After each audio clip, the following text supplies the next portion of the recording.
ఇక్కడ గ్యాస్ అనేది తయారు చేస్తారు. ఈ కంట్రీలో ఎక్కువగా ప్రతి ఒక్కరు కూడా కార్లో యూజ్ చేస్తారు. అంటే కార్లు ఇక్కడ చాలా చీప్. తర్వాత ఏంటంటే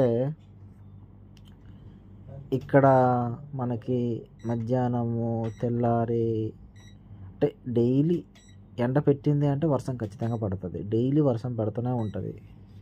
అందుకే ఎవరు కూడాను బైకుల మీద ఎక్కువగా వెళ్ళరు. మ్యాక్సిమం కార్లే యూజ్ చేస్తారు.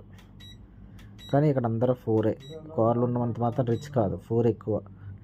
ఇక్కడ మనకి పాలిటిక్స్ ఇలాంటివి ఏమి ఉండవు. ఖాళీ కింగ్ ఉంటారు అన్నమాట. కింగ్ రాజు అనేవాడు పరిపాలిస్తుండే ఈ బ్రునైని. ఇక్కడ వర్కర్స్ చూడండి ఎంత పెద్ద లైన్లో ఉంటారు. చూస్తే మీకే తెలుస్తుంది. ఆ వీడియో మొత్తం చూడండి, స్కిప్ చేయకుండా.